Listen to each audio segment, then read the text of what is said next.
Estamos aqui para falar mais um pouquinho de gráfico de superfície, né? Só recapitulando que essa primeira parte, né? Esses primeiros vídeos que a gente chamou de aula 1, foi quebrado em vários pedaços, né?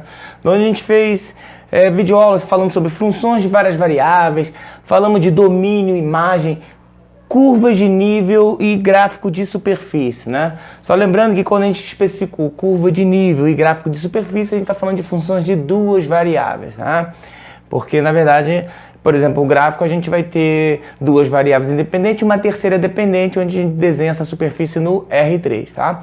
Falamos de algumas superfícies, como, por exemplo, paraboloides, seja ele circular, seja ele elíptico, né? Fizemos brincadeiras de subir, descer, mudar o centro das curvas de nível, virar de cabeça para baixo, né? Falamos também de cones e fizemos a mesma coisa para esses cones circulares, cones elípticos, tá? E nessa aula de hoje, para fechar essa primeira parte, a gente vai falar de esfera e elipsóides, tá? Obviamente a gente poderia ficar falando aqui de várias outras superfícies, tem uma infinidade, né? A ideia é passar uma ideia geral, né? Ter elementos de como construir, né, a superfície e, obviamente, a gente aproveitar isso até lá no fim do curso, quando a gente vai falando de integral dupla, integral tripla, tá bom? Vamos ver então. E hoje a gente vai falar de esfera e de elipsóide, que são duas superfícies que têm bastante analogia, bastante semelhanças, né? Então, só reforçando que nós estamos pegando funções de duas variáveis. Então, na verdade, tem duas variáveis que são independentes e uma terceira que vai depender das outras duas, tá? Formando um trio da onde a gente desenha essa superfície no R3, tá? Então, só lembrando que eu posso olhar o meu z como uma variável que depende do x e do y. Eu posso olhar o meu y como sendo uma função que depende do x e do z. E posso olhar meu x como uma função das variáveis y e z, tá? Então, em cada caso aqui do lado esquerdo a gente teria as variáveis dependentes e aqui no meio nós teríamos as variáveis independentes, tá? Bom, então, falando então especificamente da esfera e do elipsóide, tá? Aqui uma ilustração de cada uma delas.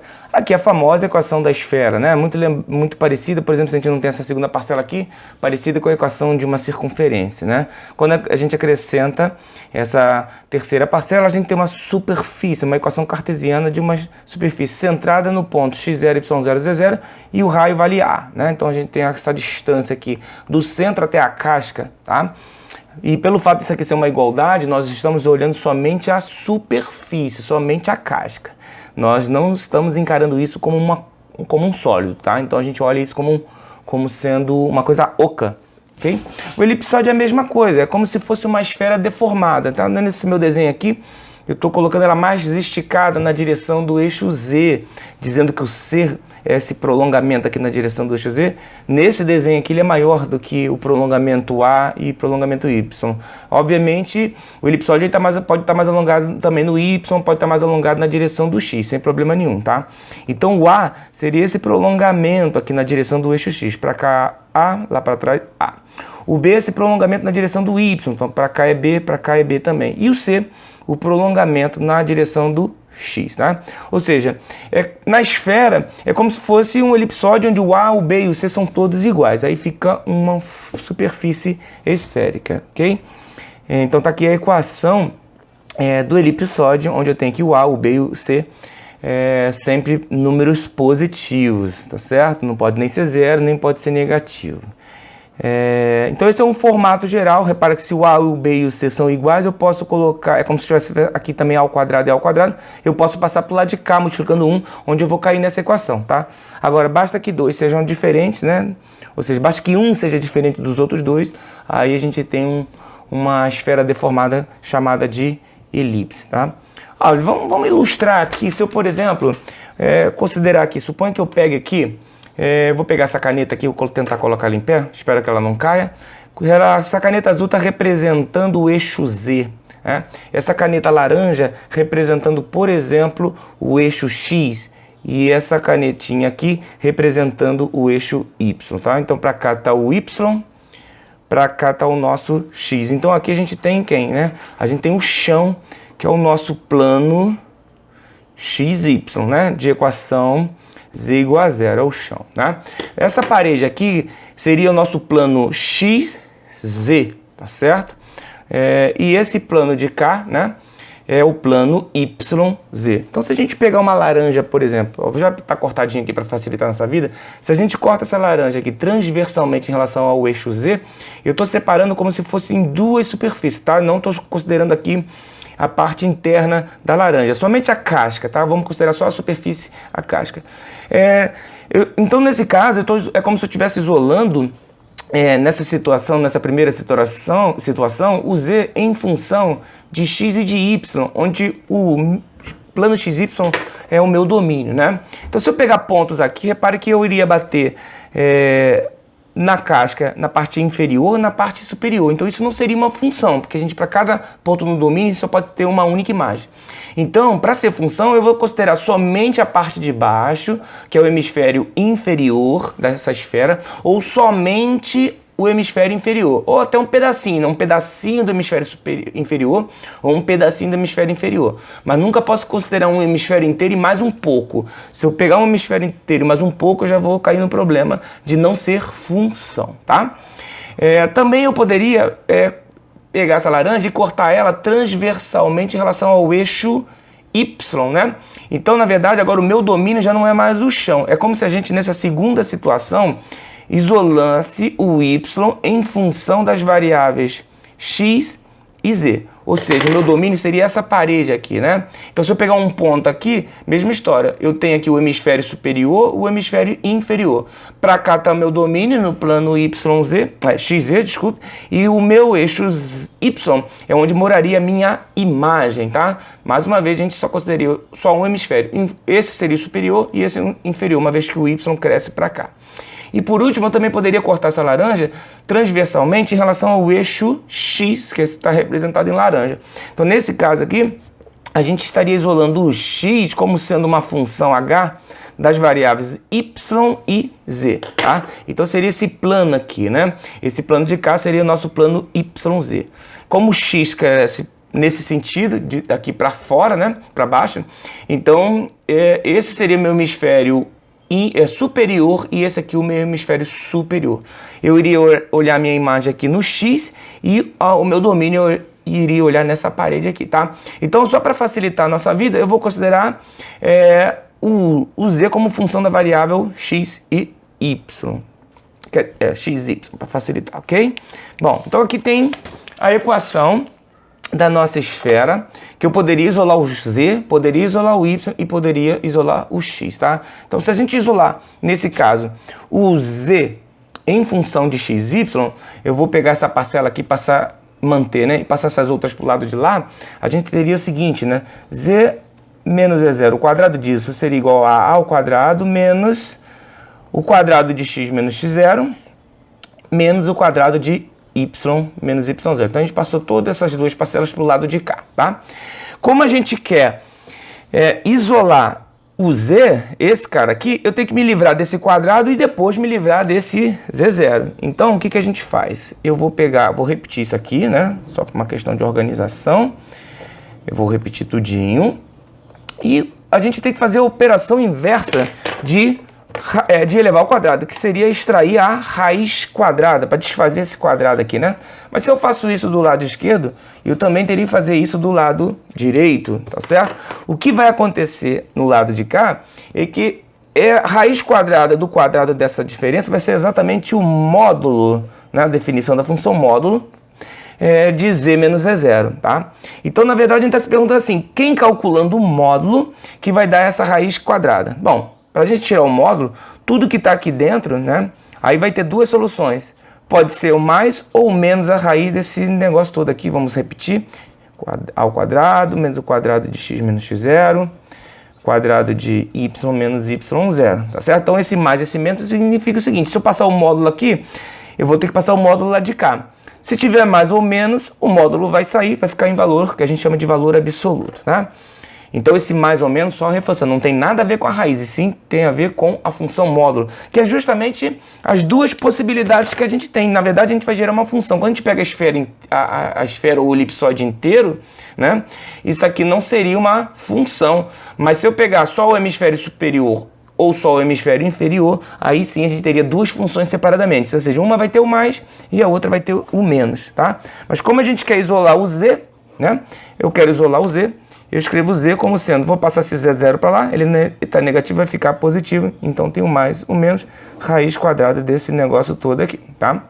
E aí a gente tem exatamente as duas funções que representam o hemisfério superior e esse cara aqui, o hemisfério inferior, tá? Então, aqui uma ilustração do gráfico das duas metades da laranja, né? Esse aqui seria o hemisfério superior e esse carinha aqui, o hemisfério inferior. Repare que isso aqui é a coordenada Z0 do centro, né? Para cá, como essa distância aqui mede A, que é o raio, então é um passo do tamanho A para cima, né? Então essa distância aqui é A, tá? Então o valor mínimo aqui é Z0 e o valor máximo é Z0 menos A, tá? Então eu estou chamando isso aqui de uma função F1, né? Eu vou chamar isso aqui de uma outra função chamada função F2, aqui como na verdade a gente tem um passo para baixo, né? Porque essa distância aqui é justamente o raio da esfera. Então isso aqui é Z0, é o valor máximo, o valor mínimo agora é Z0 menos A, tá certo? Bom, então essa minha F1 seria, né, voltando até lá naquela equação que a gente isolou, vamos botar ela aqui só para a gente tomar como referência, o mais faz eu pegar o Z0 e somar uma coisa não negativa, ou seja, ou é zero ou é positivo, ou aumentar a minha imagem. Então quando a gente pegar essa função aqui, a função do hemisfério superior, ele é justamente a função que leva o sinal de mais, que eu pego o Z0 e acrescento algo mais. Se for zero, se essa raiz aqui der zero, vai ser esse cara. Se for qualquer coisa diferente de zero, a raiz já é positiva, vai pegar todo esse pedacinho aqui. Então aqui eu tenho quer dizer, o A ao quadrado, né? O quadrado de x menos x0, menos o quadrado de y menos y0, tá? Do lado de cá a história é semelhante, né? Aqui a gente teria o z0, só que agora a gente vai pegar a parte menos, porque quando eu pegar o z0 e subtrair algo não negativo, eu vou diminuir. Então eu vou baixar a minha imagem e aqui eu teria a função que eu estou chamando aqui de F2, tá? Então uma primeira dica que tem que ficar dada aqui é que toda vez, ficou meio bagunçado aqui, né? Mas acho que deu para entender, que toda vez que eu tenho um sinal de mais, ele é o hemisfério superior, e toda vez que tem um sinal de menos, ele é o hemisfério inferior, tá? Se a gente vai, por exemplo, olhar a imagem dessa função F1, se eu projetar esse hemisfério superior lá no eixo Z, esse aqui seria a minha imagem, ó. Esse aqui seria a imagem dessa função F1, né? Já o hemisfério inferior, né, teria uma imagem um pouquinho diferente, né? Então aqui a imagem de F1 é o intervalo que vai de Z0 até Z0 mais A, né? E aqui a imagem dessa função F2, a imagem de F2, é o intervalo que vai de Z0 menos A até Z0. Lembrando que o eixo Z cresce nesse sentido, de baixo para cima, né? Então, aqui quando a gente escreve da esquerda para a direita, significa que cresce de baixo para cima. Então, começa no Z0 e vai até o Z0 mais A. Aqui já na F2, começa no Z0 menos A e vai até o Z0.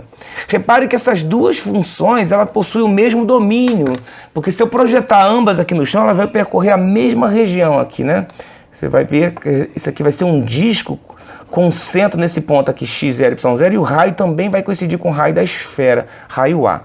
E o domínio delas vai ser o mesmo, porque seria a mesma projeção. Só lembrando, imagem a gente projeta no Z, e domínio a gente projeta no XY, uma vez que a gente está isolando o Z em função de XY, né? Se eu estivesse isolando o Y, eu ia projetar a função para ver o domínio lá no plano YZ. Se eu estivesse isolando o X, né? Iria projetar no plano YZ. Se eu estivesse isolando o Y, eu iria projetar tudo no plano XZ, tá certo? O domínio é o mesmo, porque na verdade a gente vai pedir que tudo que está dentro da raiz seja maior ou igual a zero, né? E o que está dentro da raiz é a mesma coisa, tá? O que está do lado de fora não afeta o domínio, sim a imagem, por isso a imagem é diferente. Mas dentro aqui, o que poderia causar problema na função é essa conta ficar negativa.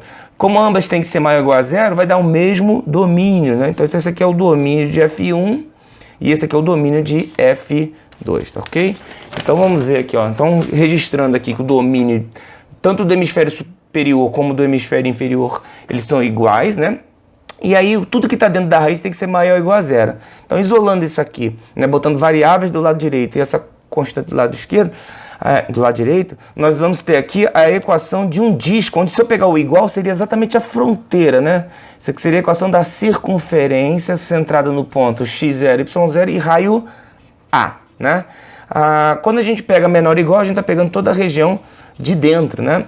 Então, o domínio tanto da F1 quanto da F2 são pontos do R2, tal que eles precisam satisfazer essa desigualdade. Ou seja, só posso pegar pontos dentro do disco ou no máximo na fronteira desse disco. Tá? Então, esse seria aí o domínio de uma esfera. Vamos pegar um caso, né? Um caso bem simples. Você vai ver, a gente vai ver que isso aqui é uma esfera. Mas quando está nesse formato aqui, obviamente ele já está escrevendo só ou o hemisfério superior ou só o inferior. Ele não vai te dar a equação inteira, porque aí a gente não estaria falando de função. Entendeu? Quando a gente pega a equação inteira, ela é uma relação matemática que representa, obviamente, uma superfície, mas não uma superfície de uma função, e sim duas funções, tá? Aqui não colocou nada, significa que é o mais. A gente já está falando que isso aqui é o hemisfério superior, né?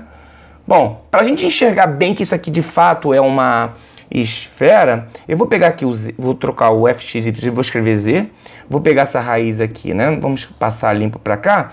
Para me livrar dessa raiz, eu teria que levar esse lado aqui ao quadrado, não é isso? Então, mas se eu faço de um lado, eu tenho que fazer do outro, né? Então aqui eu posso eliminar a raiz, da onde a gente ficaria com a seguinte equação: z ao quadrado igual a 9 menos x quadrado menos y ao quadrado. Tá?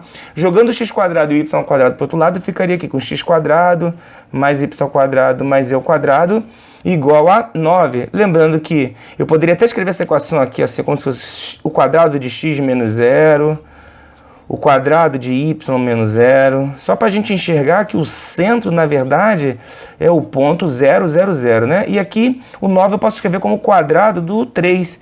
Então, isso aqui representa uma esfera centrada no ponto 0, 0, 0, e o raio, nosso Azinho vale 3, né? Então, R é igual a 3, ok? Mas se a gente tentar fazer o caminho inverso, daqui para cá e daqui, para a gente tentar livrar desse quadrado para isolar o z, a gente iria extrair a raiz quadrada e faria a mesma coisa do outro lado. Só que a raiz quadrada de z ao quadrado daria módulo de z. E aqui a gente já tem a equação do z e não do módulo de z. Por isso, se a gente quisesse achar o z, se a gente tentar fazer o caminho inverso, a gente teria duas soluções. Uma é o hemisfério superior e a outra é o hemisfério inferior. Então, só lembrando que a gente já partiu do hemisfério inferior. Ou seja, nesse caso aqui, o z ele é maior ou igual a zero, né? Não tem como ele ser negativo, tá? Então, na hora de esboçar o gráfico, se eu fosse desenhar essa equação aqui toda, né, isso seria uma coisa assim, né, uma esfera centrada na origem e o raio 3, né? Então, aqui está o eixo Y, aqui está o eixo X, tá? Então, aqui a gente teria o raio aqui 3, aqui 3, aqui 3. Só que esse cara aqui é o nosso gráfico, né? É somente a partezinha de cima. Então, na hora de desenhar, na hora de representar a superfície que a gente quer, a gente só vai desenhar o hemisfério superior, né? Desenhando aí os valores relevantes. Nesse caso aqui, ele intercepta o eixo Z no 3, o eixo Y no 3 também, né? E aqui o eixo Z, o eixo X também no 3. Aqui é a origem, que é o ponto 0, 0, 0, tá? A gente até pode representar que isso aqui é o hemisfério, né? Se eu quisesse falar assim, qual é a forma desse gráfico? Por exemplo, hemisfério superior, né? De uma esfera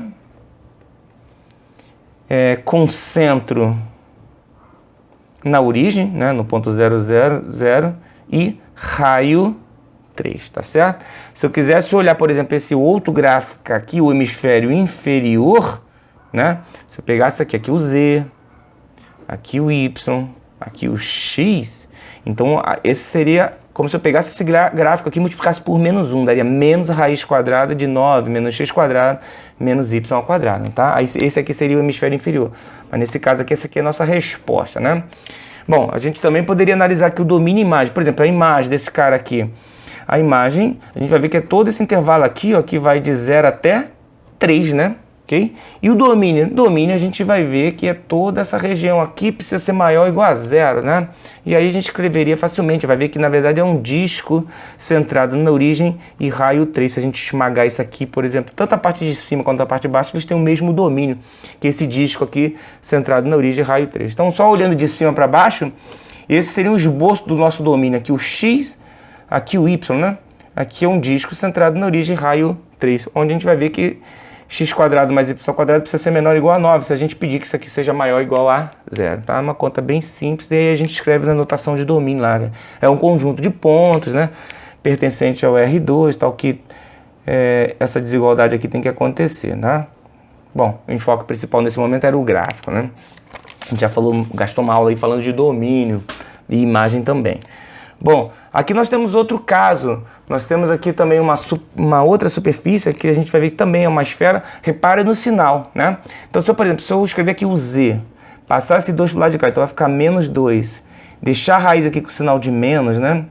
Vou escrever tudo que está lá dentro da raiz. Então é 4 menos o quadrado de x menos 1, menos o quadrado de y menos 2. A gente está tentando escrever naquele formato geral. Então, o ideal é que aqui a gente elevasse ambos os lados ao quadrado. Para quê? Para que a gente se livrar da raiz, né? E agora, o fato de ter menos aqui, vai sumir com a raiz, vai sumir com menos, né? E se tivesse mais, também ia sumir. Então, iria ficar tudo que está dentro da raiz. Então, aqui vai ficar o quadrado desse cara, a raiz some, o sinal some, o que sobra é o que está lá dentro, né? Então, o sinal também some, né? Vai ficar mais. 4 menos o quadrado de x menos 1, o quadrado de y menos 2. Passando as variáveis para cá, eu tenho x menos 1, o quadrado disso, né? Mais o quadrado de y menos 2, mais o quadrado de z menos 2 igual a 4, né? Então, daqui a gente tira que o centro é o ponto 1, 2, 2, né? 1, 2, 2. E o raio vale 2, porque esse 4 aqui eu posso escrever como quadrado do 2. Então, isso aqui é uma esfera centrada, quando eu pego essa equação toda, uma esfera centrada no ponto 1, 2, 2 e raio 2.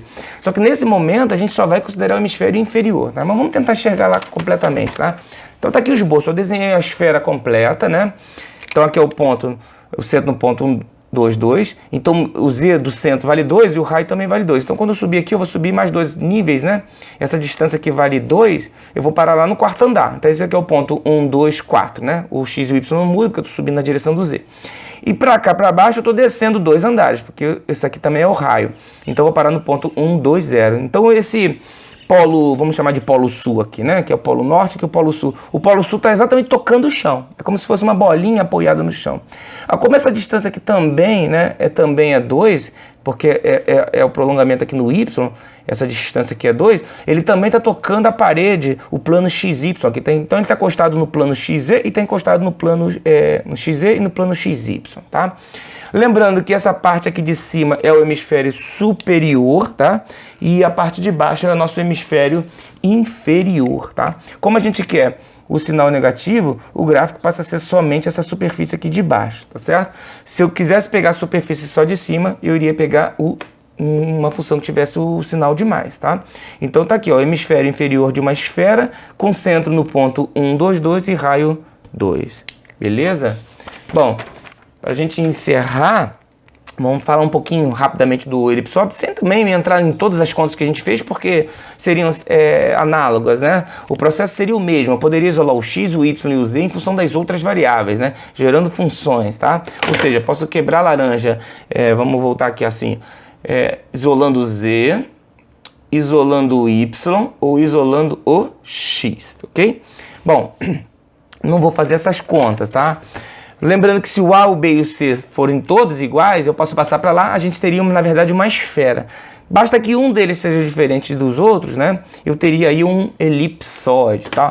Então, o A é o prolongamento no X, o B é o prolongamento no Y e o C é o prolongamento no Z, tá certo? Nesse meu desenho aqui, está ilustrando essa distância aqui, ó, como sendo o nosso C. Aqui seria a distância, prolongamento A, né?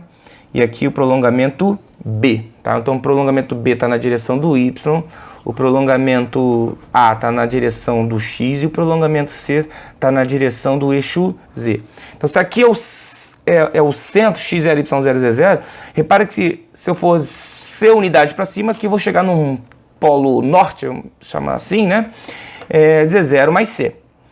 E aqui, se eu tiver um C para baixo, eu tenho aqui o Z0 menos C, como se fosse o Z do sul, tá? Se eu chamar isso aqui de uma... Vamos supor que eu isolei o Z em função de XY, como se fosse uma F1 em função de XY, né? Nesse caso aqui, olha quem seria a imagem desse F1. Seria um intervalo que vai desde Z0, daqui, né, até Z0 mais C, né? Sempre de baixo para cima, nesse sentido. Agora, se eu chamar esse cara aqui de uma F2 de xy, a imagem dessa função F2 seria o intervalo que vai daqui de baixo, Z0 menos C, até Z0. É muito parecido com a esfera, né? Só que na esfera, em vez de usar o C, a gente estava usando a letra A, porque os prolongamentos A, B e C eram todos iguais, tá bom? Então, só lembrando, a gente teria um hemisfério superior de um elipsóide e um hemisfério inferior de um elipsóide. A mesma história que a gente tem para a esfera. E a conta é a mesma, né? Se eu quisesse solar o Z, passa essa parcela para cá, essa é a diferença que eu teria que passar um C multiplicando, depois passar a raiz, muito parecido com o que a gente fez com a esfera, tá? Vamos ver um exemplo. Repara, olha o sinal aqui, a gente não colocou nada, mas já tem um sinal de mais. Então a gente já sabe que trata-se de um hemisfério superior, né? Se isso aqui é o nosso Z e a gente eleva ambos os lados ao quadrado, a gente teria o quadrado da raiz, tá? Vamos repetir que está lá, 36 menos 9x² menos 4y ao quadrado. Então aqui a raiz vai se cancelar, eu vou ter que o Z ao quadrado vai ser 36 menos 9x² menos 4y ao quadrado, da onde eu tiro que 9x² mais 4y² mais z ao quadrado é igual a 36. Isso aqui já dá para saber quem é o elipsóide, né? Pelos fatos dos coeficientes aqui serem diferentes, tá? E mesmo que aqui não seja 1, para ser esfera que teria que ser ou tudo 9, ou tudo 1, ou tudo 4, ou um outro coeficiente positivo, todos iguais. Como na verdade todos são diferentes, a gente já sabe que é um elipsóide. Mas se eu quiser dividir por 36, né? Eu até poderia escrever assim, ó, 9x² mais 4y² mais z² igual a 36, e divido a equação toda por 36, que eu não altero, né? Então, se eu divido um lado, eu divido o outro, né? Daí, passando a limpa, a gente pode simplificar aqui, x², aqui o 9 simplificado com 36, aqui vai sobrar aqui embaixo um 4, né? Que eu posso escrever como quadrado do 2. Aqui, se eu simplificar o 4 com 36, aqui embaixo vai sobrar só o 9, que eu posso escrever como quadrado do 3. Aqui não tem nada para simplificar, então eu posso escrever o 36 como quadrado do 6. E aqui o 36 com 36 dá 1.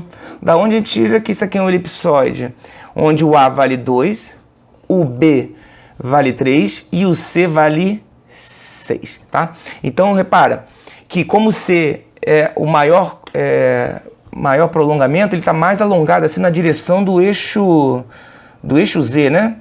E aqui o centro, o x0, y0, z0, nesse caso também é o ponto 0, 0, 0. Então, aqui está o eixo Y, aqui está o eixo Z, e para cá está o eixo X, né? Então, aqui ele vai cortar os eixos, né? Então, do Z igual a 0, ele vai parar lá no Z0 mais C, ou seja, 0 mais 6. E aqui vai para 0 menos 6, certo? O Y, por exemplo, aqui é o Y0, aqui é Y0 mais B. Né? Então ele vem parar aqui no 3, né? Que tem 3 de prolongamento para frente e para trás. Então aqui é menos 3. Obviamente aqui vai ser o 2, né? É 0 mais 2 e 0 menos 2. Tá? Essas continhas aqui não é difícil enxergar. A gente, nessa própria equação aqui a gente poderia fazer, por exemplo, em cima do eixo X, a gente sabe que o Y e o Z são 0. Se eu tivesse zerado aqui, por exemplo, ambos, a gente teria a equação aqui 9x² igual a 36, ia fazer as continhas e vai descobrir que teria duas soluções. Da mesma forma, se eu quisesse descobrir que aqui é 3, bastaria zerar as outras componentes, o x e o z, né? Se eu zerar o x e o z aqui, eu teria a equação 4y² igual a 36. Fazendo as continhas, a gente vai ver que daria duas soluções, o menos 3 e o 3. E a mesma coisa para o z. Se eu isolar o x e o y, daria z² igual a 36, dando aqui, por exemplo, menos 6 e mais 6. Então, dado isso, só lembrando que na hora da gente desenhar o nosso gráfico, nós temos duas funções aqui, né? Eu tenho o hemisfério superior e o hemisfério inferior, e a gente partiu de um hemisfério superior. Então, na hora de desenhar o nosso gráfico, a gente desenharia somente o pedacinho de cima, né? Então, aqui nós temos o Z, para cá eu tenho o Y, e para cá o X, né? Então, nesse caso aqui, a nossa imagem dessa função f seria o intervalo que vai de 0 até 6, né? Até aqui os valores relevantes é 0, aqui é 3 e aqui é 2. Tá? Só lembrando, o elipsóide aí, ele tem um formato de uma azeitona, um formato de um Kinder Ovo, de um ovo de Páscoa ou de uma bola de futebol americano, né? E aí a gente vai considerar só a parte de cima ou a parte de baixo quando a gente estiver falando de função, tá? Quando ele está nesse formato, ele é inversamente proporcional ao formato geral, né? Então, por exemplo, tem o A, o B e C. O C é maior, então está mais alongado no C, no Z. Mas repare quando está nesse formato aqui, é o contrário. Eu tenho 9, 4, 1 como sendo coeficiente. O 1 é o menor coeficiente. Então, quando o 1 aqui é o menor coeficiente, nesse formato ele é o maior, o C é maior, né? Então, quando a gente olha nesse formato geral aqui, a gente vê o seguinte, ele é mais esticado onde está o menor coeficiente. E mais achatado onde está o coeficiente maior. Porque quando aqui é 9, repare que aqui passa exatamente o A ser o menor de todos, né? Então, ele está mais achatado no X, tá? Bom, é uma série de outras possibilidades, a gente pode brincar aí agora com esse elipsoide de subir, descer, empurrar para um lado, para o outro. Tá? Com isso, a gente encerra essa primeira parte, que a gente poderia falar de uma série de outros gráficos, né? Como o curso não é um curso só de gráfico, a gente tem infinitos gráficos, poderia ficar falando a vida inteira de gráficos, né? A gente agora vai dar segmento a falar de limite de funções de várias variáveis. Bom, e com isso a gente encerra esse primeiro bloco de aulas, né? Agora, os próximos vídeos, a gente vai entrar na parte propriamente dita mesmo do cálculo diferencial integral. A gente vai falar de limite de funções de várias variáveis, vamos mostrar como é que funciona, como é que a gente calcula, prova que um limite existe ou que não existe. A gente vai falar de limites por caminhos, né? Depois, em seguida, a gente vai falar de derivada parcial, derivada direcional, e aí, por aí vai, né? Plano tangente. Nos vemos no próximo vídeo.